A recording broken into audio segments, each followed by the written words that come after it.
追上。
우리 5천만, 6천만, 아니 더 나아가서 60억 T1 팬들이 파이팅이다. About Delight's Thresh, but it's the inconsistencies we've often seen for Doran on this Gwen that have me the most worried for Humble Life. Worried too. I think Carrier back on a champion that he's very happy with, as well as Zeus and Doran just fighting one another here towards the top side of the map, something that you do understand. But I think there are a lot of changes that have happened here in this game, and I think we have learned why Humble Life did decide to move back towards this red side as well. Even though the bans didn't change, and I was very worried after that, it looks like they have come in with some answers, which I think tells us that they are willing to fight once again here in this game and haven't got out of resources as far as figuring out a way through this series. Yeah, I really like the bot lane setup because, you know, when you go for the center Ornn, as opposed to, you know, like things like the center Nord or the center Tom, it's a lot less lane pressure. We've kind of seen this before. In fact, against T1, when T1 went against Bro, the center Ornn was picked on them and they went Kate Lux and stomped it in the ground very unceremoniously. Yes. But the fact that you have a Jinx Thresh, obviously a pairing that scales so well together, and you saw Viper being the one with lane priors, even had a chance to back off and pick up the call, it's like you're not really too worried about going to the later stages of the game, but you also still have an edge, which is a rare thing for a Jinx lane to necessarily have, especially when we have so many picks like Kalista and Varus in the meta. Yeah, it is a pick that feels very Viper as a vision toggle. Yeah. It's going to be, of course, Peanut lurking here in the top side, trying to bait Zeus in. He's very aware, good game sense here. Yep. Manages to throw that ward down, spots that Peanut is going back. It's a lot of valuable information, in fact, as Ona can have free reign here towards the bottom side. Decent amount of vision now put down by T1. Flame Chompers come in. Last They're save gonna be able to get out of the way. between these two, I feel like Peanut kind of had Ona's number throughout, but it feels like in this one, Ona's been pretty ahead of the curve. A lot of times we see Peanut doing, you know, the old shadow, stay out of vision, recall, just make sure you're there in case something breaks off. But we saw obviously in the earlier games when Ona was able to get that flank angle, able to come through on the back end of last game after Peanut had recalled. So that extra information obviously very valuable. We'll see if Ona can find an opportunity to make use of that. And the next question is going to become, you know, when do we see the commitment to fights here for T1? Because this composition does have an Azir, so the ultimate there is going to be highly impactful in these first few dragons. But you're still running a Senna composition. Ornn, though, does kind of change the exchange quite a bit, because with the Ornn ultimate and the Azir ultimate, you can fight a little bit earlier and arguably better than the Sejuani ult is going to allow you, like we saw last game, because it can just be fight winning with the Emperor's Divide paired with it. T1 looking to start this dragon up already here, even with Zeka having a little bit of control mid lane. Peanut will come and suss this out, but he is on vision. Yeah, T1 with some priority here towards his bottom side. We'll move up as 3. Try and answer this as Peanut pokes his head in. That is a decent searing charge, but Arctic Assault gets Peanut out of there, but now won't have that Q available. That will be the Drake going over to T1. First Mountain collected here for a composition with 2 tanks. That is scary as Needlework has come out here. Doran fighting against the Cassante and will be able to stay alive with that extra healing from the ultimate. Yeah, looks a little bit scary for a moment there. You know, Doran's angle on the second ult wasn't that fantastic. There's definitely a matchup that the Gwen scales into, but even so, you do not want to be getting solo killed at this point by the Cassante. It would make your late game much harder to hit. And I think the big reason they were able to pick up that dragon so free, Zeka ended up getting chunked out pretty heavily, has TP back to lane, but obviously as much as we've seen Yone being that counter into Azir, it's definitely not something that you pick for the lane matchup where you can just get pressured out early on, but will eventually provide more threat. Now with that ultimate available, that's where really the pick starts to come online. Yeah, as Delight. Nice spell of breath there from Keria, pretty perfect. As Emperor's Divide is just going to push Zeka back. Ultimate now on cooldown though, and Teleport had just been invested here by Faker. Yeah, same to be said of Zeka, who won't have TP either. But they will just chug that refillable and should be fine here. Not going to be any kill pressure, but Peanut has been relatively invisible in this early game, and this is one of the things about this comp that we were talking about is so good with these 2 melee solo lanes. Faker not under any pressure here, despite Peanut kind of hanging out in topside early.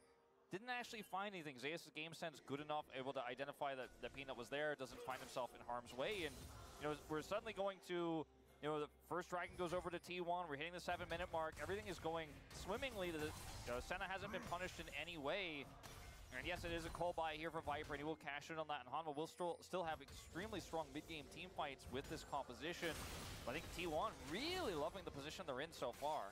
No, I would agree. And I also think that, yes, it is a bit of a change-up as far as where the power is going to come from. Skirmishes, team fights, things like that, going to be something that Hanwha Life Esports are going to focus on in the mid-game. But with that Drake being picked up and the fact that T1 just have so much late-game insurance, it is absolutely disgusting. They've got not only all of the ornaments to come in from Keria, but they've also got Senna stacking things up, Faker on so much consistent damage on this Azir, and Ona's Viego is going to be a legitimate damage threat with 2 tanks. Yeah, I just think the fights are going to end up being so explosive with the double reset mechanics on either side that I feel like when you get to that point, you know, it's really just going to come down to showdown, who can execute better on the day, because even though obviously you're going to have a lot of scaling elements on the side of T1, if Guma gets hit by Zeka's ult, I think that might just be game over in a fight, in a big one, so have to definitely be wary of that. I think the same could be said as if, you know, Zeka whiffs his ult. Yeah. You see the Emperor's Divide counter engage with a strong front line. It can just as easily be a free win for Guma, who has, you know, so much range later on. Plus that extra healing we talked about earlier. Yeah, that control ward actually surviving. Kind of big there. Unfortunately, Peanut not able to get over there, but is going to walk around it. It's not going to quite work out. Let's see whether he can actually help Doran achieve a first blood here on this top side. 9 minutes in is what we're approaching. There was a question mark ping on the tri-brush. I think Zeus is aware this could be a possibility. Oh, Peanut, I believe, has slinked towards the north of this lane right now. They just want Zeus to commit to a trade. Just burn some mobility aggressively. Oh, there's the hook, and Delight throws out the lantern there as well. I don't think they'll require it as Zeus looks to try and charge up that dash. Just amazing. The ulti's going to go wide as well. The all-out to bring Zeus out of there. and he didn't even need Ona's help. The massive outplay there from Zeus avoids everything. Just thank you for all your resources top side. I get out, I press goes, easy peasy. Now he's putting the pressure on himself. We're going to shove this wave in. Huge dodges there. You can see how precarious it was. Life Esports really scared of getting ulted through a wall behind the tower. Always something you have to be aware of with the Cassante, but that, you know, evasiveness to committing, I feel, ends up going in Zeus' favor. And once he dodged the Sejuani, there was really nothing to be done. If you have to get a melee range off him to stack up, he will just pop the ultimate. Yeah, really beautifully played. Zeka is going to be able to get on top of Faker here. He does find a decent combo before he does rebind. Is the back actually going to come through there as Light unable to quite find the play? That could have been a kill. Kind of crazy. Usually nerves of steel, as we can see. We'll clear up some vision. It's been a relatively quiet game, you know, compared to our last two. Not so much the bloody. As we will have the comms here. But look, the Fox is committed here from Delight. Gets the dash away. And then everything avoided, including the ultimate, which is the most critical part of this. And they see Ona here and they're like, we gotta get out. Utility, no chance. You can hear the crowd as well. Knowing how important that would have been for Doran to pick up a kill there. Yep, and losing the play on the bot side as well is the cost of that play, so. Full calm collected as well from T1. See whether they can secure this streak. At the same time, you can see Peanut making his way in from the south. As they do get the ward over, Faker will be able to move first here from mid. So let's see what Delight can actually get done here. Chain. Not quite going to connect, but there is the ram. It's going to get called, gets a knock-up only on to Delight right now, but as Ona goes down so incredibly low, Super Mega Death Rocket coming in, Dawning Shadow to try and keep them alive, and Doran is just dashing around with reckless abandon. The Drake goes to Life, and they manage to pick up Zeus. Emperor's Divide used just to get them the heck out of there. As Off, what are you doing, mate? Oh, I'm sorry, you know, I was focused on the fight, wasn't thinking about the Dragon. Doran there, you can see the plan from T1 was chain the CC onto the Gwen before Doran has a chance to do anything, but the follow-up wasn't there. And if you're not going to chain the CC, Doran can obviously just press W and disengage. They all end up a little bit clumped up, and Zeka finds a great angle to engage. It was really just a nice setup for Life Esports. They'll take the Drake. The Soul, not going to be the most impactful, though. I think that the problem with that exchange there from T1 is just the fear of committing with the Emperor's Divide to try to kill that enemy top laner who's teleported in. Doran is, we're going to have a bit of a fight over this. It's just that you don't know exactly the angle Zeka's going to take, which still ultimately was their demise there, and the Emperor's Divide is used so late just to secure the rest of the members retreating. Could have been even worse there for the side of T1. Just a great angle from Zeka, and it felt like a heavy committal until it was a half committal there onto Doran. Now has his Riftmaker online, is going to be a big threat in upcoming team fights. At the end of the day, when the dust settles, because it is that Chemtech Soul, the Dragon Skirt isn't going to matter that much, but the kill here is going to be quite massive. As you can see, the timing of this is so perfect. When then Doran just gets away, there's no Emperor's Divide follow-up, and then the angle. And the Trumpers are so huge at actually stopping some of the follow-up from the melee members trying to go in. So, you know, credit to Viper for seeing his teammates TP come in, throwing the Trumpers down preemptively, and I think being a big factor in saving Doran. Yep, heads up play as well from T1 to know that once the Jinx gets excited, please get the heck out of there. There's no way you win that fight after that kill goes over. Yeah, they were instantly just turn on their heels, summon the wall of Sand Soldiers, and get the heck out of there. Try and minimize the losses. 2,000 gold is approximately the lead here, though, for Life Esports, as that was first blood onto Zeus in that fight. Kind of nutty, as we have a minute until the plates fall off. Yeah, you are starting to see, though, farm advantages picked up. You know, you expect the Jinx to be up in farm compared to the melee Ornn, but like there's pretty sizable CS lead in top and mid as well now. Life Esports allocating these resources pretty well. Now we will see them attempt maybe to make a play on a Zeka, but I think it's so dangerous when he has ult and flash. Doran, of course, not having teleport here from the previous Dragon fight, but not going to commit. Ooh, Peanut does move his way in, but Ona able to get himself out of there, and will be just fine. Peanut going to stop him one more time, as this is getting a little bit rough now. Zeka moving on over. There's the ulti. It does come on through. They dive on in. Emperor's Divide going to be avoided here by the Yone, but in comes Gumayushi. Over the wall goes Peanut, but he's once again met with another T1 member, and they are routed where they stand. I mean, this is a huge overcommitment there, and there's a reason why Owner is going to back in that location and not feel too afraid. His ultimate there helps buffer him away. He still gets caught, of course, by Peanut's ultimate. It gives him a ton of distance there. The Emperor's Divide is going to be massive in turning this fight around, and it's just hard forcing when they don't need to, and this has kind of been the story of Hanwha Life in these last 2 games, is forcing fights here on the targets, but they don't have enough information. Look at the vision that they don't have anyone to the far left here of Owner. You've got to remember Faker is also here, and this is just a huge overextension. I don't understand the sequencing, because Owner was 1 auto away from the passive being stacked, and then, you know, we saw Peanut opt to go for the ult. Like, Q in, get the final auto, stun, then ult if you want to kill him. If you're just going to throw the ult out, then back off if he ulted away. Like, they committed so much, and I feel like they could have just burned his ult and backed off, especially since they didn't have backup on the play. They are now looking for this Herald, though. So you want to move in and try and follow up. Zeka does have TP. Yeah, Doran has made it in. There is the teleport for the Yone. Zeus off on an angle, has a Mega Blast Cone to get himself into that front line exactly where he wants to be. Death Sentence goes wide, and now Doran into the mist, has been a bit immune, but Gumayushi, he's not. The Yone dives on top of him, Super Mega Death Rocket, it is yet another fight. Started off with a Jinx getting excited as Owner, not able to get his own reset. Great hook, but it's onto Zeus. That's not a priority target. That movement speed for Viper is now wearing off. Oh, that Q, but it's a great catch from Delight, and Peanut's gonna lock down that kill. Now Gumayushi running for the hills, great cleanse, but it's not gonna dodge a rocket. That is gonna go into the back of his head, and T1 once again gonna lose out on the fight. Good flash from Faker, but these death sentences are just magnetic. Delight's Thresh has been so good in playoffs, and you look at this situation here for T1, and yeah, you trade kills, but it's never a trade up when Viper gets excited. With that death sentence connecting, he can follow up on such high range, gets excited again, and T1 never gonna win that extended fight. Hanwha Life with a really nice front to back there, and it's, I feel, really telling of what we may see in the late game once the crit items are really finalized here. This is Viper just sitting on Kraken Slayer right now. Later on, a trade of picks like this could be even more devastating. And I feel like it could have gone so much worse if Zeka had ult here. Like, he gets the double knockup, doesn't have ult to follow up. Guma could have just been dead there and then. Doesn't even get him. They isolate the Gwen. But the thing is, like, this is a 4-for-4. They could have just backed away from this situation, but Zeus goes hunting for more.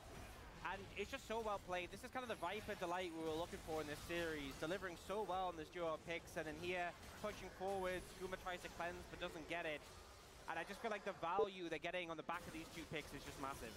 Yeah, Sejuani value for Hanwha Life Esports cannot be overstated. And once again, this time Peanut having an even better performance than what we saw in game number 1. I feel like he's much more present, maybe too present if we're going to include that play previously.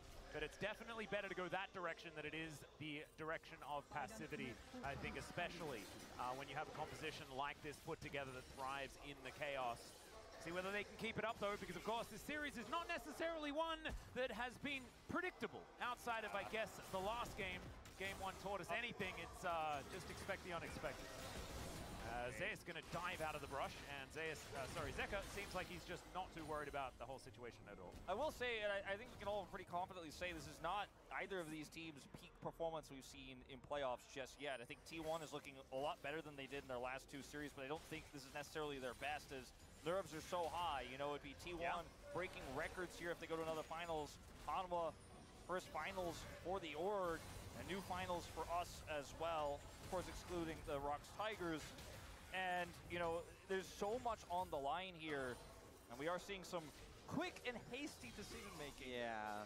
Definitely, you know, it feels like sometimes a lot of back and forth. It feels like one team makes a questionable decision than the other team does, but I think one thing to be said is that they're very quick to punish when these mistakes do come out. This really looks like these teams are very evenly matched as well, just on the neutral play around the map. So I think both of them feeling like they need to make like that play to get to that next level, that unexpected play that could possibly just create that edge. That might be throwing Shelly down here towards this. Zeus deals with the minion wave really nicely. The ulti is buffered, and it's thrown out by Zeus as well. So he's not going to die, and not going to be able to catch the Yone. T1 looks to go for the counter punch here in mid lane. Teleport to come through from Doran. Make sure that they are able to hold on to that. We'll be able to do so. Still getting a teleport. Yeah, ends up being pretty favorable. The fact that the Herald is being top, you don't even immediately get the tower. You know, Zeus did a good job of dealing with pressure there. You see them building that line, and now he's pressure on the Gumayushi actually sticking around for a little bit longer than he needs to. As the back cross and Super Mega Death Rocket to give the kill to Viper.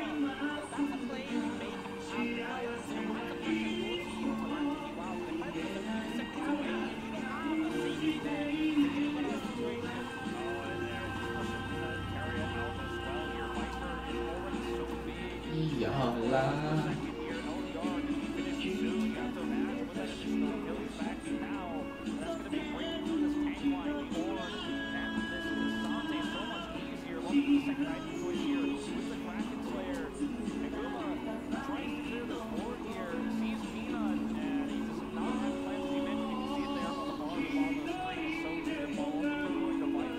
た。お。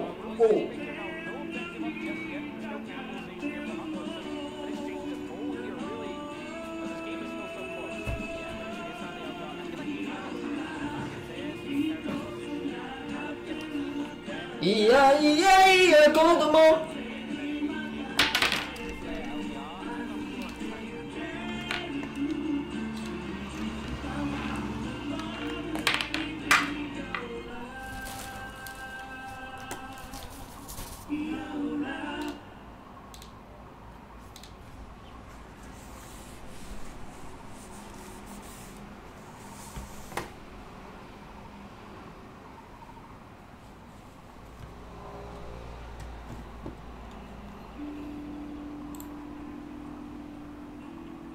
修二、俺、これから一人で漫画描く。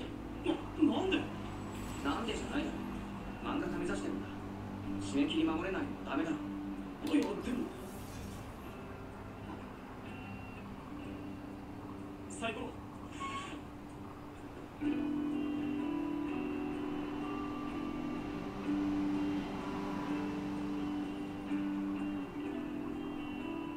じゃあ、納得。三好と二人でいられても嫌だからな。最高。そこだけは勘違いしてるぞ。俺、三好がいるからネームできなかったんじゃないからな。むしろ逆。今は三好に本気になってから絶対売れたいと思ってやってる。最高と小豆みたいに夢が叶うまで会わないっていうのもいいと思うけど、恋愛にはいろんな形があるってことは。俺には最初女のためはなかったけど、今は最高とそこは同じだと思う。そっか。確かにそこが勘違いしてたかった。でもそれなら余計遅れたらダメだろ。俺絶対漫画原作者になる。たとえ最高以外のやつと組んででも。囚人のネーム、絵が下手すぎるからできたら言えよ。俺が清書してやる。他のやつじゃ絶対何書いてるか分かんないからな。マジ？でも1本100円だ。あ、サンキュー。それと俺、一人でやるときはペンネーム足の言うとこわしらのとこする。いいか？いいかって一人なのわしの森高で。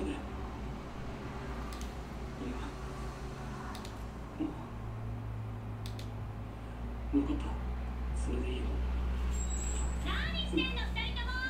もうすぐ始業式始まっちゃうよ。っていうか、お前こそなんでこんなとこにいるんだ？新学期早々寝坊した。達成。じゃあな、最後。ああ、お互い頑張ろうぜ。面白いいから。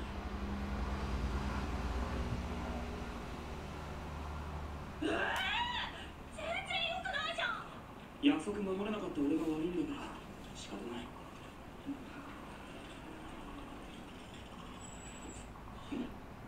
私のせいじゃん。違う。しぶくない。夏休みいつも私と一緒にいたから。違うだろ。一緒にいたけど俺いつも漫画のシナリオ作ってただろ。だよね。ありのまま話せばきっとマシュルも分かってくれる。私やめろって。絶対に最高に言い訳がましいことは言うな。あずきにも言うな。悪いのは俺なんだ。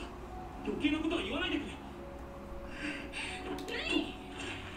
最高は三好のせいじゃないって分かってくれた。全てが終わったわけじゃない。俺は漫画原作者になる。最高も漫画家になる。俺は三好が好きだからこれからも頑張れる。そう言ったら最高も納得した。好きだから。ああ、三好のためにも頑張る。だけど最高やあずきに余計なこと言ったらGo back and build a BS sword at that point. What about? I'm just not even gonna try. What about Kraken Slayer Viego? I mean, Paper Man, he's not so tanky, is he? no, that's true. So he's gonna benefit from the fact Half-Life 見をしたのか have indexed そんな子供じゃありません counter tank. But I love it because this is a reaction from Half-Life about not being able to deal with tanks at all in the previous game. Double TP. They know Doran doesn't have TP. They just double TP to start it. This is a wild attempt, but it's gone down fast. Yeah. 本人を罠にはめ Back of the pit 真 is 相を going to be 出さ taken せる down, but it does give Half-Life Esports うん full こういう information. 競り物は Now 話 they が come ちゃん on とで through, きてれば Flames go down. 必ず They 面 try 白 to くなる secure the Baron, but can they いい find か the side to say, こういう話し方と高木君の力が必要なんじゃないか absolutely no one. 王 Double 道のところはやめろ Here is fantastic. それも王道の一つだ Top of Viper in an うん instant. 確かに王道だし足の義ごとにはこの方が合ってる Baron they've already taken. Half-Life Esports just 喂 snapping. And this is how you know. I mean, Faker ends up picking up the kills here, but you know this is a Faker call. This is his experience. They know they're tracking the teleport on Doran. He's not there, and T1 make these calls all the time. It's a trademark T1 moment. 20-minute Baron, set up for it, force them into a poor fight, and Peanut not able to get anything, no steal there, and then Zeka decides instead of saying, oh, we have to cut our losses here, maybe leave the Gwen on the side, and just try to defend, they hard commit, and his ultimate, as you mentioned, parts the blue sea here essentially. Yeah, sorry, blue sea. It was red on ended- his screen. They're red-colored jerseys. It so- ended up being a double smite there. Carrier had the summoner spell, so there was no chance of Peanut stealing. Yeah. They had complete confidence the 50-50 wasn't going to come through. And the horn that comes through the call of the Forge God completely denies the right side of the fight as Faker follows up with the Emperor's Divide. A beautiful Baron take for T1. Absolutely gorgeously played. They'll now move over, even out the dragon count as well. The kill count actually just evened out there by T1, but I feel like it is so much more. The amount that they're going to be able to pick up off the back of this one, gigantic already. The outer ring has been removed. 2 turret the lead for T1. And that may have just been the straw that breaks the metaphorical camel's back here. Yeah, I mean, in this one. The map control that you get with this is more valuable than the gold you get from the team fight. They get both. And this means that it's so difficult now for Hanwha Life to set up 4 objectives. It is Chemtech Soul. So, you know, they're not going to feel too horrible about that. They can sit back and farm a decent amount here for Viper to get that 3rd item online. But it means that Gwen is not a side threat. She hasn't really been this entire game and was abused because she didn't have teleport in the last fight. That Baron attempt ends up coming successfully through here for T1. And now as Hanwha, you're just kind of sitting on your hands here for a little while. Not really able to engage or flank with no vision, no teleport wards for Zeka.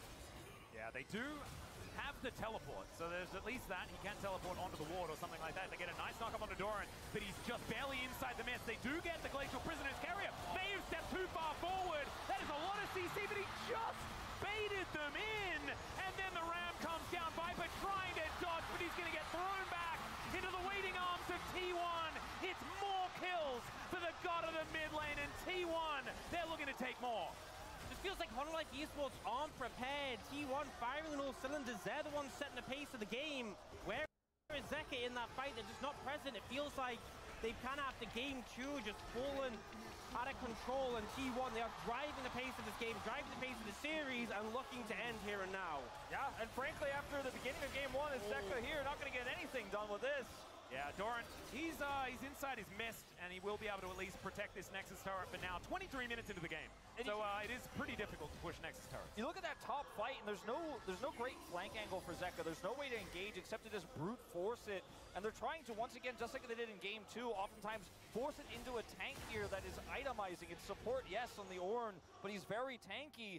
And the idea here is if we burst him down, if we kill him, Viper pops off. And if Viper gets excited, we can actually chase down these kills. We can win this fight. And it's the knife's edge that T1 walked here with Carrier. He's super low, gets ulted here. They just kite him back, and this is unfortunately for Peanut. Big overextension. Zeka not able to do anything, and it's not present at all. And it's just a really easy cleanup from here. If you get that kill onto Carrier, maybe you have a prayer in the fight, but he lives. You know, Yeah, and the Yone teleport was so late as well. Late. It's like, if you're going to commit to that play, it's very clear they thought, oh, Carrier's overextended, we'll just kill Carrier and disengage from the play. But if you're going to commit to that play, you should go all in. You should be like, okay, Zeka, TP now. We're trying to kill Carrier. Zeka could come in. There was a ward near the red buff where he could have come in on a side angle, finished the kill, and provided some pressure. I just think Half-Life Esports aren't respecting T1 in this situation, and T1 are really just finding any window to punish them, and now the gold lead is blown up to 4,000. Yeah, it's not, you know, completely game-breaking. The Ram is going to come on down. Doran even hit by that one. Does have to put down the mist to make sure that he survives. As Carrier once again just soaking every button he can find. Peanut's ultimate now on cooldown, which is a big one for trying to get these resets in order. Viper turns up into the team fight. Let's see whether Hummerlife Esports can stand their ground here on this inner turret on the bottom side of the map. Hook is actually going to connect, but Zeus just does not care about it. They've got two tanks that can eat CC. As Owner isn't one of them. Delight's hitting a lot of hooks, but not many really get followed up on. Not really any where they're like, okay, this is actually our go time. It's just the press W and I'm fine composition here from T1. There's so much disengage here for T1 if Zeka ults in to try to follow up on the Viego. He just is going to get instantly popped. The fact that Faker can sit back here with Emperor's Divine and Flash is so horrifying. Another hook this time. It's onto Faker. He finds the playback as well, but the sands can be shifted. And Faker is going to be all right. I'm really excited because Delight's landing so many of these great hooks. I feel like the only person they would want to go on is Guma, but Guma has cleanse. So even if he does hit a hook on Guma, it gets cleansed. They're probably not going to go in on it. So the fact he hit two hooks onto Faker in that passage of play, and neither of them was the signal to go, just shows how rough the state of the game is for them now. And how powerful Baron is into a composition like this that doesn't have amazing wave for outside of the Gwen, who wants to be trying to deal with this top side wave, the super minions coming through.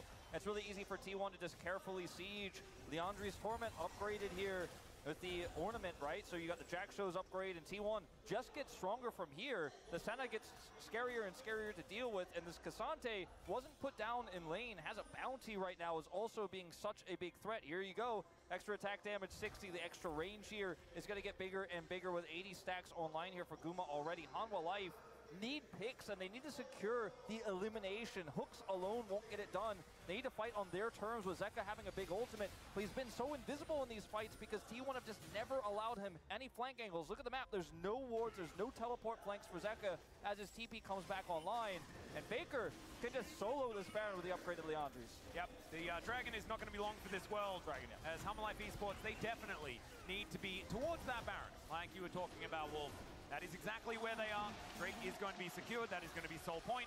Not exactly end of the world losing that here, but T1 just have all of the control absolutely everywhere. With the fact that the top door is open here for Hummerlife, they are just really in a rough spot. You're going to be so scared, because if Carrier ends up being able to rotate Smite again, and the double Smite is there for T1, it's going to be so hard to steal a Baron. You're going to have to commit TPs if you've got, like, Yone in a side lane. You can see now they're actually just not putting anyone bot because they're so afraid of this. But if you end up burning TPs, then we're going to repeat of the previous Baron. Really, Hummerlife Esports have their work cut out of them trying to prevent this objective from being taken, but T1 are just waiting for their window, waiting for the opportunity. Carrier's positioning so good here, and Owner's not really in danger at all. Look at the lack of vision here, trying to identify where the best target is. Peanut does have flash. So one Smite, so don't have to threat the double Smite. I think it still needs a while before you can rotate it through again. T1 playing very respectfully, making sure that they're not going to overstep, not giving Hummerlife Esports a way back into the game, and not allowing a repeat of game number one. I imagine there's a lot of T1 fans out there that are very happy about that approach to this game, because it wasn't exactly the cleanest then. This time, certainly looking a whole lot better as Owner looking to come over, clear out some vision, and Peanut going for that reset angle. Let's put a few extra items together, as we can see here, about 2.5. But that is going to be mirrored pretty perfectly here by Owner right now. 3 items for both of these tanks, 3.5 for Carrier, who has so much money. Even if he has been Flame Horizoned by the Jinx, it just doesn't really matter at all. Because Viper, he's only got 3 items himself. The Infinity Edge is going to be really important in this fight. As T1, they will find Delight here as they round the corner. Zeka's not here. He's going to have to teleport in very likely. He doesn't have a ton of time. Yep, they do have information that this is going down. Mega Scryer is going to come on in there. Carrier doesn't have the Smite available, as Control Ward will go down. Ornhorn sounds here as they look for the turn. Knockup is going to land, but it's onto Zeka. It's not Viper this time, but they have now split up Hummerlife Esports. Haven't quite been able to find the engages. Doran, not exactly an optimal target, as he does get into his mist. Does have some immunity, as they say. Looks like we might just rinse and repeat here, set up for another start on this Dragon, because there's no vision for Hanwha. This brush, so scary. Look at Peanut skirting around the edge. Yeah, the multi-man knockups that can come on through here as the hook is going to connect. Carrier breaks his rock at the last second. Yeah, the great Bellows Breath there. Knows he can just walk into chain range there of the Death Sentence and just walk it off. so many, such a tanky front line, and that fact that he can just become unstoppable makes it really tough to engage onto him. He's one of those tanks that's just never going to be broken. You have that plus the Cassante, who also has his own unstoppable. You can't get that pick on the tank to then get the reset for the Jinx to then pop off if it's just Carrier and Zeus just rotating that unstoppable constantly. See a really big wave actually stacked up in the bot lane that Honlife Esports just aren't dealing with while they're waiting over here. The waves are in favor of T1.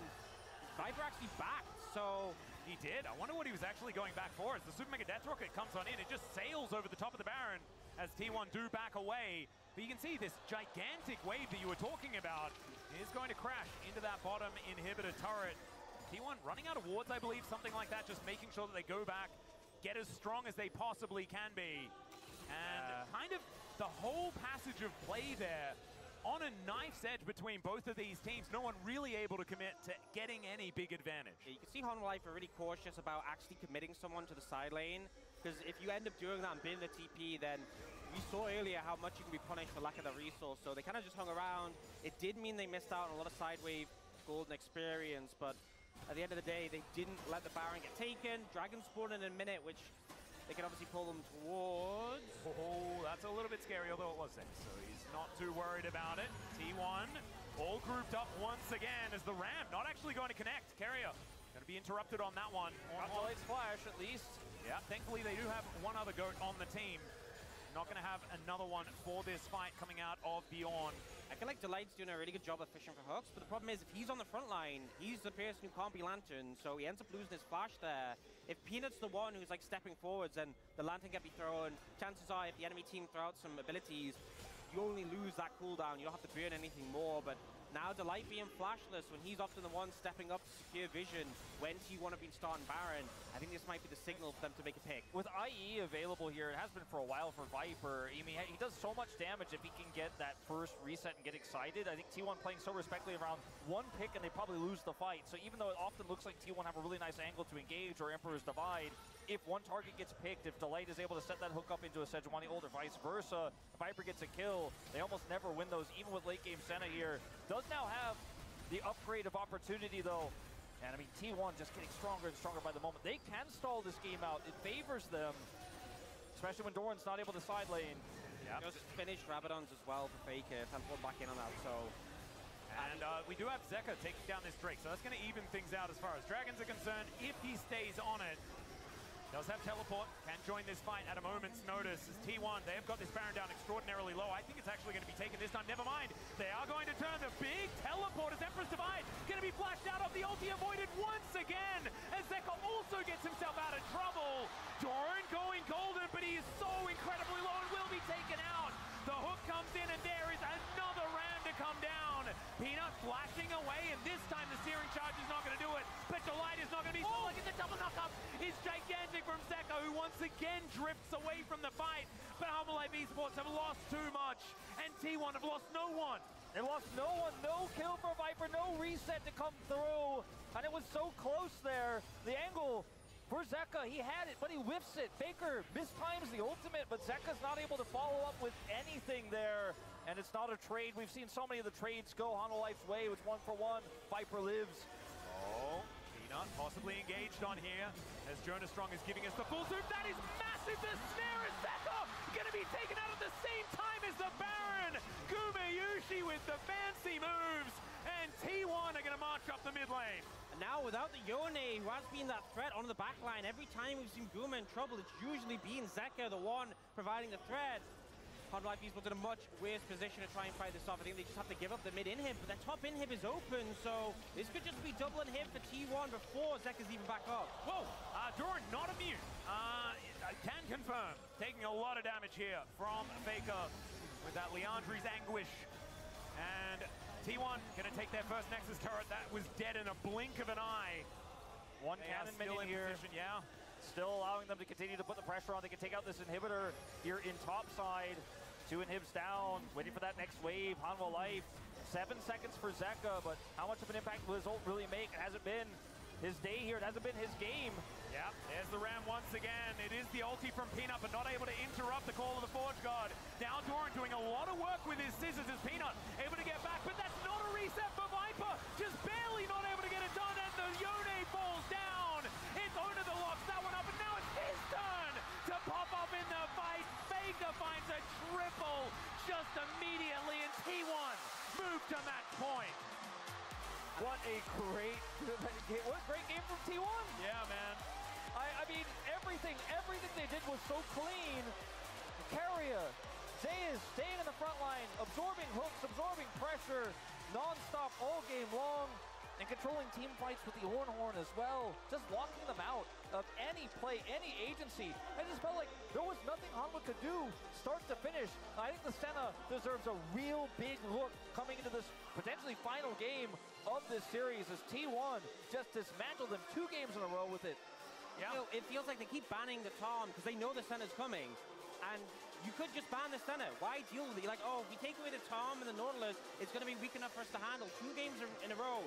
That's been proven wrong. And I think going into this series, everyone knew Hanwha Life Esports had looked in better form, but we always were aware that T1 has this ability just to level up. That was the caveat. We're like, okay, can T1 level up to the form we know they can perform at and challenge Hanwha Life? And this series could have been a 3-0. You know, if it wasn't for a clutch moment from Hanwha Life Esports in the early game, this could have just been a 3-0 for T1. They are driving the pace of this game. They are the ones ensuring that they are in control throughout the entire thing, and Hanwha Life Esports, it just feels like they're falling apart. It's the prophecy of T1 leveling up in lower bracket once again. It's what the believers said would happen, and it looks like it might come true.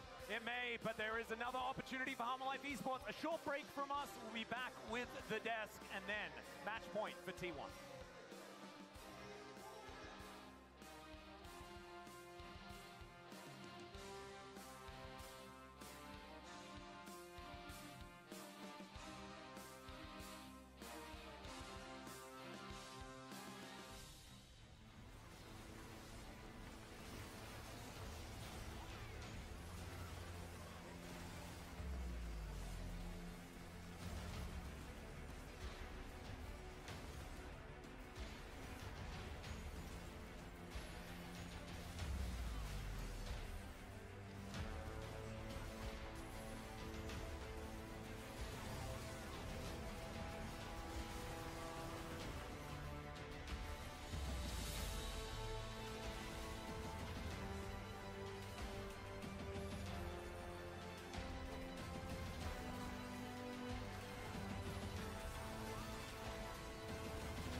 보자. 이 살짝 아래온다. 확인. 그냥 먹을게 우리. 그냥 큐삼 주지. 3천만 먹어 3천 먹어. 쌍각 봐도 돼. 쌍각 봐도 돼. 보자. 보자. 끝내자. 끝내만가 믿어. 끝내자. 지금 스피리야. 싹 사도크야. 싹 사도크야. 야 우지 와봐. 깔게. 타워 쳐. 타워쳐. 야, 잠깐만 안 해. 야, 떼주 잡았어. 기다려봐. 빨리 좀 와봐. 천천히 해봐. 앞라인 볼게 앞라인. 괜찮아. 좋아. 요네. 나 봐줘. 나 좋아. 나이스. 야, 펜타. 펜타.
하지 말라. 지지율이 많이 올라갈 것으로 예상돼요. SK 최초의 3,000킬입니다. Faker, what was that? 이게 T1이라는 이름이군요.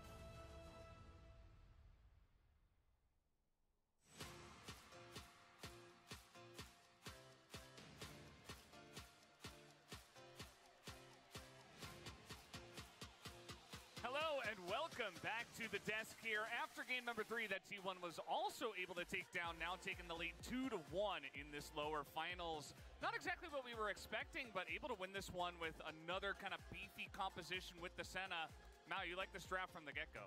I really did. I think that T1 have figured out that with the style Hanwha Life like to play, which is front to back centered around Viper, having Senna plus frontline just is so insanely difficult to chew through. If you look at this draft as well, Senna gives so much extra sustain to the frontline that you have. Viego is extremely slippery, and it leads to a situation for Hanwha where the only one that you can really try and engage on and start these fights with these high threat solo laners is the Senna, which with Guma and how he positions generally wasn't an option. And even this Viego pick that I'm not super excited about. I think Owner has been able to at least not be a liability, and once you start getting the kills and fights, ends up being huge. Yeah, I mean, I was kind of actually scared of the picking Viego, but since they have the Ornn and the Cassante, the double front line with the also if you pick one more tank on the jungle, the balance is like probably too much front line. Also, they have a Senna AD carry as well, so I think it was like really kind of like it fit really perfectly well. And also from HLE, like they have a Zinc Thresh, they have to keep the pressure, the prio on the bottom. At the same time, they can't lose a single fight on top side with these straps, otherwise. As we said, like they're gonna be full behind, like no matter what, because they have a Senna, out killing, and also Azir, who can actually just deal with the whole time against a decent melee champion. Yeah, and they absolutely did. We should take a look at the first highlight, which was this Baron that T1 started up with 20 minutes into the game. Doran with no TP in this one. Just an amazing call, because this series has been on a knife's edge, and even this game felt like it was very close. But the moment that not only did they try and get the Baron, that alone I think they could have gotten away with. But Doran isn't there, so why are they in a position to get engaged on? Like, getting hit by an Ornn is one thing, but being caught in that choke point at the Baron ends up being, I think, one of the big factors as to why T1 was able to pull ahead here. Well, I mean, T1 already managed so well even before they're hitting the Baron, like with these compositions that they're being able to actually match the goal, match the prio, match the vision fight. Like already is so incredibly well that it opens up the opportunity. They can actually do the Baron when they don't have a TP.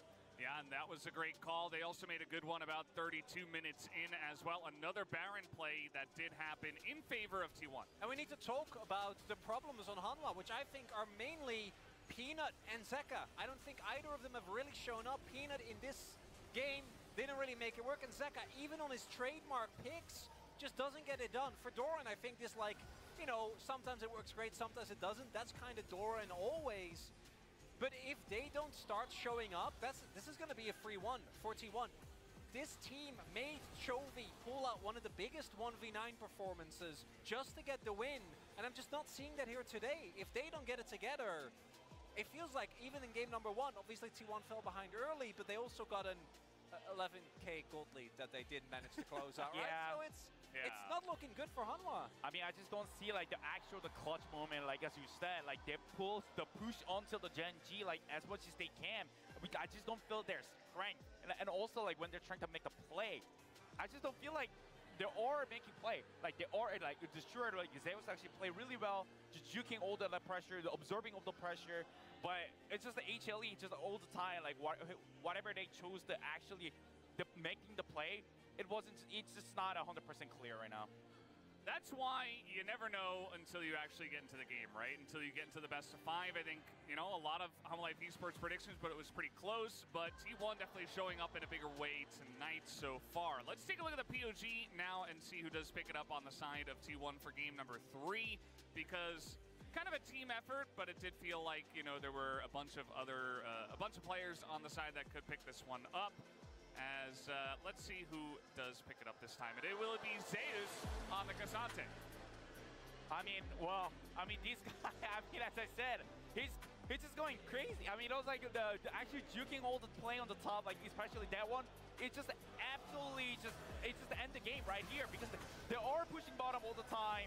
and they are pushing mid, they are pressuring all the other side of the map. Like, he's just leaving here, the game's over. In a counter matchup, he got countered. Hanwha picked red side, it just wasn't enough. And I think Faker was the one I went for, also had a standout performance on the air. But it had to be him or Zeus.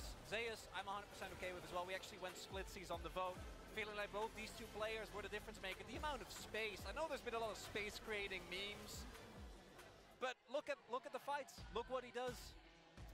So 6 out of 14, big split. You know, 4 for Faker. We also had 4 for Keria as well. So pretty nice one. And T1 are now on the doorstep of winning the lower finals and making it to the grand finals tomorrow. Let's see who wins game number 4 as we go back to the casters.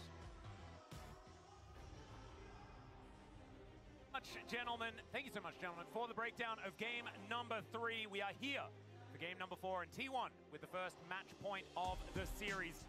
See whether they can secure a victory here, move to both MSI and the final tomorrow, or whether Hanwha Life Esports can show us some signs of life, a little bit of reinvigoration after what feels like a distant memory, their victory in game 1. When KT played close against T1, they figured T1 out. They figured out Faker's smaller champion pool. They were able to bring it to 5. It was an exciting series last summer in the lower bracket finals. I feel like Hanwha have almost declined in their performances game over game. I completely agree with what Chronicler mentioned. It's Zeka not showing up. I mean, physically not showing up in some of these fights, but also just not having a great performance. And Peanut, where's the shot calling? You know, Faker is just running circles around him right now in terms of where the map movements are, vision denial, and it feels like Hanwha Life have no answers. I want to see a different draft prio here. I'd like to see blue side and a Centibad, or at least one of the two here from Hanwha, because taking away the support picks for Keria just is not working out.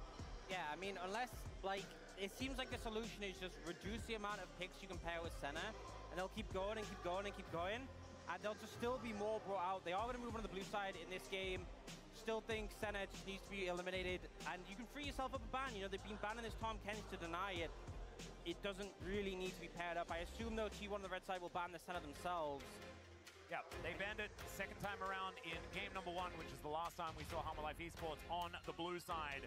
And of course, so far, it's been blue side victories the entire way through. So maybe Hanwha Life Esports have given themselves a chance to get towards silver scrapes here. But as far as the play is concerned, I agree with you guys. I feel like T1 has just been that little bit ahead, even with how incredibly close a lot of these games have felt. It has always been T1 finding that edge, finding those big leads outside of a bit of a throw in game number 1. And this seems like just exact same bans from game 1. They're banning the Ashe instead of the Lucian here. It was Rek'Sai that was banned by T1 in game 1 in this one, but maybe they go in a different direction. Obviously, Lucian left open now. Could end up seeing a trade between those, though. But I mean, I feel like that would be more of a factor if Baguma showed, even though it's not obviously a champ he's really comfortable on, he showed he can play the Zeri side of the matchup. So if Lucian Army does come out for Hanwha Life, I think T1 is still fine. Yeah, I think if you ban the Lucian here as T1, you end up getting Zeri. Now they're saying, we're taking away the Vi, so if you want to lock the Zeri, or if you want to lock the Lucian, we'll have the Zeri answer with no Vi available. Now, the first pick Azir here is very flexible, and they want to see, I think they're testing T1. Are you playing Lucian? Are you brave enough to play the Zeri? You have to take the Nautilus with the Zeri here if you do lock that in as T1 right now, otherwise Delight will be happy to play it. We'll see. Tough decision to make here from T1, I think, not expecting this Azir first pick. And they'll go Varus. They're opting out. Yeah, Varus, not with the Ashe this time around, of course, one of Keria's favorites. We'll see what they do lock in alongside it, because you were talking about Nautilus. I think it's probably a bit of a good idea. You could go Nautilus, you could also threaten the Rumble as a potential. Yeah, that's what I was thinking. Either here or on 3. If they want to play it safe, they could just, I mean, they're going to go for the Tilly here. I was going to say they could take like a jungler here, but they'll go for that matchup in the Azir. Obviously something people have felt comfortable picking. And now Hanwha might end up just going for the Zeri. So this could be punished heavily. Varus already a pick that's going to have prio and pressure on Zeri. If you pair that with something like a Rumble, you could have a bad time. And being on red side, T1 have all the power to counteract whatever Hanwha Life lock in, but they just go to secure the Rek'Sai. They prioritize the Rek'Sai over the Nautilus here. So don't go Zeri Nautilus, and this means if you want to get the Rumble, it's a little bit of a tougher call. You don't necessarily know what the Zeri is going to be playing with, but I mean, feels pretty good into almost anything right now. And as well, it's good in the Rek'Sai. We've seen it. One of the champions that can actually bully out the Rek'Sai. So if you end up picking up here, has a lot of flexibility, but we'll see. Looks like they might just secure the Nautilus themselves and into the Zeri. This is a phenomenal pick. And Keria has been, even though he hasn't played it as much recently, I think has been overshadowed by a lot of other Nautilus players, especially Delight. He is a great Nautilus player. He always has been. And I think this is a very strong pick here for T1, and maybe a bit of a mistake to give Doran the Rek'Sai when they've already shown they have the answers to it, including the Zac. Now we saw there in game 2 that Zeus played incredibly well, so not 100% a big fan of the way that this has been started off for Hanwha Life. Yeah, Twisted Fate going to be removed here though. The Rakan taken away from Delight, making sure that he has as little comfort as possible. That feels weird to me because I feel like into Talia already, into Talia, Varus Nord, that doesn't feel like a fun game for Rakan. A lot of people respect ban the Rakan from Delight, but I feel like Rel would have made more sense as something I'd want to ban here. Less bothered by the Unraveled Ears because you kind of just tank your way through it. Yeah, I think the Alistair is another example of someone that does struggle into the Talia quite a lot. They did take away this Zac here. They just want to take away, it looks like, just champs that Delight has been known for, right? The Alistair is 2-0 on in playoffs. See what that final pick for Zeus is going to come out to be, as Xin Zhao will be locked in for owner. I'm going to find out now what the read is here for what Delight should play into this. Losing the Alistair, Nautilus taken away. Hasn't been put in this position too many times. The Rel, seen this a lot. You know, he's very comfortable on this pick. We saw it already in game 1. How much impact he can make on re-engages. Some of the highlight plays from him in playoffs have been on this pick. So definitely something he's very comfortable on. And as for the jungle pick, there's still a decent amount of options open available. Sejuani is on the cards as well, although maybe at this point Peanut's sick of playing it. Does pair well with the Rek'Sai though. Yeah, that's the thing. I actually feel like leaving the Sejuani up and available is kind of something that could be considered an oversight, but Hanwha Life Esports taking a lot of time figuring it out, and Nocturne's the decision. I was going to say, it could be Jungle Rel as well, and then they've got the secret plan for Delight here, but no, it is just going to be the Nocturne here. Doesn't spark joy in terms of the synergy with mid lane. You know, we see this a lot with Orianna, obviously, but it is very strong in terms of setting up team fights and really weakening the Talia pick. As, okay, we saw this once before. He's gonna lock it. Zeus in game 4, match point for T1, and once again it's the Vayne. This time around into the Rek'Sai. Yeah, he says, if I'm not getting a blind top pick, I'm playing Vayne. Those are the only two things that happen. I either blind a strong top pick or I R5 the Vayne. That's who I am. My name is Zeus. And it's obviously going to be pretty strong in isolation into the Rek'Sai, but it can be very risky into this composition, especially if shut down early. I feel like one of the things with the Nocturne and the Rel, you know, it's a lot of threat onto a mobile carry. But if you commit everything onto Guma, it's not going to happen realistically unless T1 massively misplay that you're hitting Zeus and Guma and Faker. Chances are you're targeting one carry, hopefully. I mean, they have been targeting tanks a lot, but if you put everything on Guma, Zeus is free reign, he has the damage to clean up the fight, so I feel like adding that extra carry potential does make things harder when you're approaching the team fights for Hanwha Life Esports. It's a very low-range composition here for Hanwha Life as well, you know, with the exception of the Azir engage range and how he can kind of fight away with the Sand Soldiers. It is going to be very tough to actually kind of kite around this Vayne. You know, we didn't like the Vayne last time necessarily here on the global side because of the Veigar pick that Showmaker had, but the fights were so disjointed for D+, it didn't ultimately end up mattering. This time around, I like the Vayne pick a lot more. As you mentioned, a second threat in terms of 80 carries in the fights. And there's just so much re-engage here as well for T1. It's also a lot of extra consistent damage as well. Some tank shred, things like that. Certainly good news. Let's dive into the Rift for game number 4.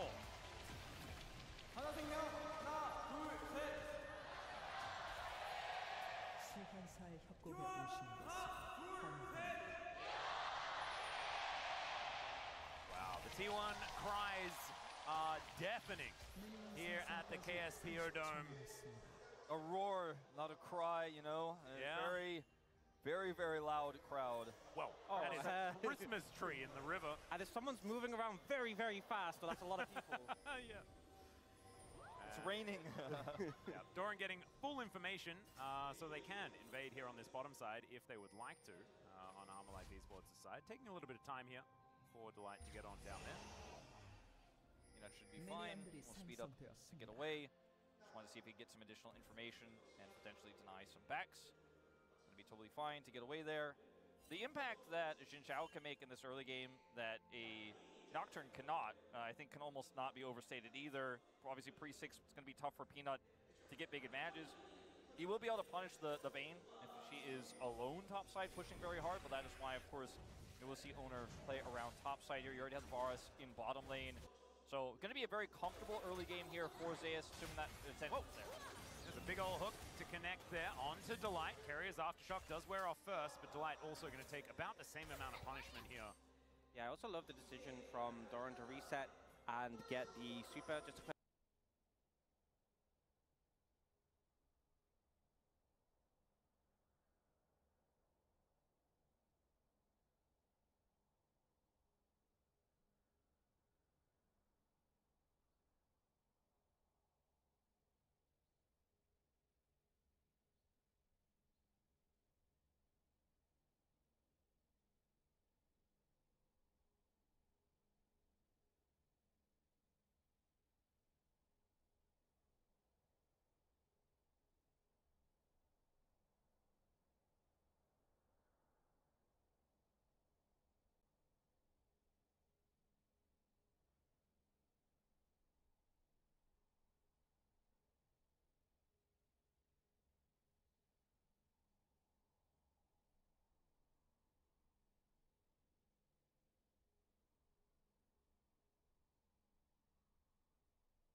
play on that ward, so Life Esports have information advantage.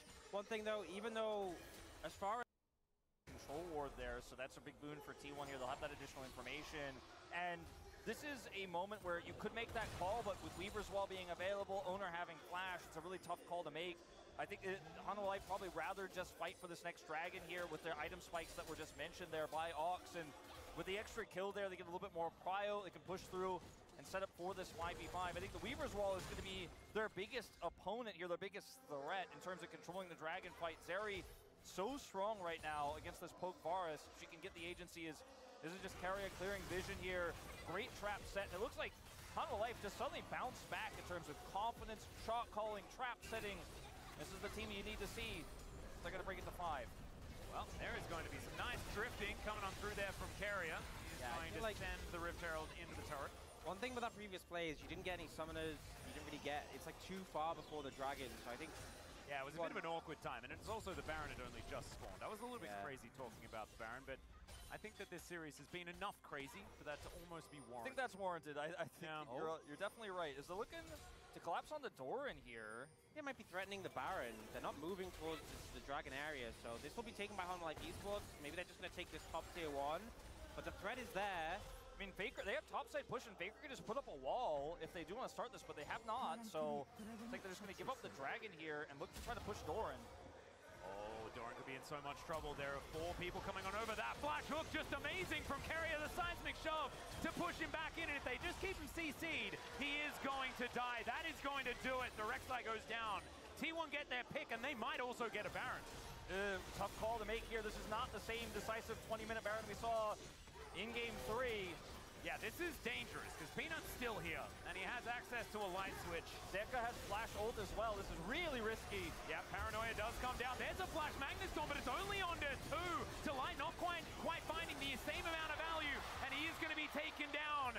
It's now Viper versus Zeus. Zeus actually trying to tumble around this fight, but he's crashed into that condemn. Amazing onto Zeka, as the Baron is going to go down. It's going to be Owner that takes it. Not able to find it is Peanut, and he's even taken down by Faker. Zeka gets rid of Carrier in the end, but they only lose 1. Such a scrappy passage of play, but T1 holds strong, managed to secure the Baron and trade up and kills there. It just falls out of control in this passage to play. Doran, you know your team have lent bot side. Let the tower go. You're thinking because you're on Rek'Sai, you can't die, but your tunnel gets interrupted. And this mistake is what sort of causes the dominoes to fall in the ensuing play. T1 do a pretty fantastic job of trying to limit Peanut's access, keeping their health at about 4,000. Zeus is just such a threat here. Carrier has lock-in, so he can actually commit to that play there to deny them entry and then continue to actually tank up the damage. And then the condemn here into Zeka's attempted shuffle. So well timed, so well played. Zeus knows he has it, gets an extra auto, sets up for the condemn, gets a knock into the wall, and it's a free Baron there. Faker gonna take Peanut out on the exchange, and yes, Zeka does get 1 kill here. With the Baron, they get the kill, and once again, just out-rotating Hanwha Life. Hanwha so shaky on the call to contest there, so late. And then Delight just not having the follow-up there, and they wanted to make sure they could do it during Paranoia, but the follow-up wasn't there from Zeka. He wasn't in range. Didn't quite work out, and this is what we were talking about, right? This is where T1 just find these angles, find these avenues into the game. The first time, it was much bigger. The second time, a little bit smaller. This time around, only about 2,000 gold. It's not the end of the world for Hanwha Life Esports, but the problem is that it's happened the last 2 games in a row, and the more it keeps happening, the more inevitable it feels, and it must be so difficult to hold on to themselves in this game. They just test you constantly. They constantly test how much vision do you have, how decisive can you be in your shot calling, you know, how fast can you rotate. And T1 are always thinking 1 step ahead of Hanwha Life, and Hanwha are just trying to pick up the pieces, trying to catch up, trying to keep up the pace. And they're failing so far. I feel like it's always been such a common trait of T1 to go for these risky Barons, and you can kind of get a test of the team and how they play out, you know. We've seen them at times fumble them, they end up backfiring, it ends up going really bad, but when they're on form, even when it looks messy, when it looks hectic, the clutch, decisive decision-making ends up favoring them, and now, sort of a fight over a red buff here. Not sure that's the objective. Yeah. Do you really care that much about? It's a bit difficult, the positioning here. T1 a little bit worried about these choke points, as Delight has 1 heck of a flank angle. As information trying to be picked up here. Ona might be their target as Paranoia comes on in. Ona able to talk to the rest of his team. Crescent Guard does come out. He's taking a lot of damage, soaking a lot of damage, but it's not going to be enough, and the kill goes over to Viper. There is the pick on to the jungler, but, I mean, what are you going to take? Yeah. Baron's already gone. It was running out anyway, so T1 didn't have much time to use it anymore regardless. Dragon, Ona's going to be up from that. Oh, Faker. Oh, no, there's the face check. The crash down comes on in, and Peanut, he will be able to get the fear off. Yeah, he does manage to get the rocks down, but that is going to be the last auto, and that one might actually be impactful. That's a bigger one, because although he has TP, the timing is close to Dragon, so you can see Honor Life Esports get complete control of the area before Faker's back up. Zeus doesn't have teleport either, and there's not even a turret of gold for him to pick up here with this, so he's going to have to back off here and try to group up to try to contest that prio, as you mentioned. And that was just a great set of plays there from Delight and Peanut. And they are just not going to give up on this series. They're going to constantly force, they're going to constantly keep T1 honest. Has been a very scrappy game, but you see this from Delight. He has the Hex Flash set here with the timing of the Paranoia. It's basically perfect here. Not much you can do. Crescent Guard's going to buy some time as Faker uses Weaver's Wall here in a feeble attempt to try to save his jungler. Then comes over here, looks for the shove. He's like, oh, I'm safe. Nobody was in there. Well, this time did. Unfortunately, Delight avoids it, and he is taken out. And so we'll see what T1 opt into here for this next fight, because they really just don't have the same control they had moments ago. But as Zeus pushing down towards bottom lane here, Delight is on that flank again. The Azir flank, they're looking.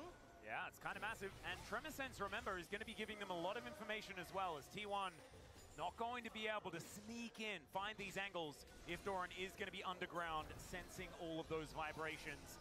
This is Soul Point. This is a massive spike. This is IE's area as well, so this is really fast. Yeah, really fast, and also it's 3 Mountain Dragons if they get this.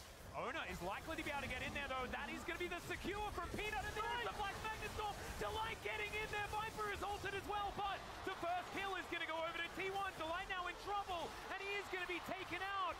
And now Zeus, he is an 80 carry as well, and he is looking gigantic in this one. That is going to be him hunting down Viper. He is going to be able to help take down Peanut as well. The hook from Carrier is just too good. And T1 are going to strike again. And cut your losses, take the dragon and get out of there.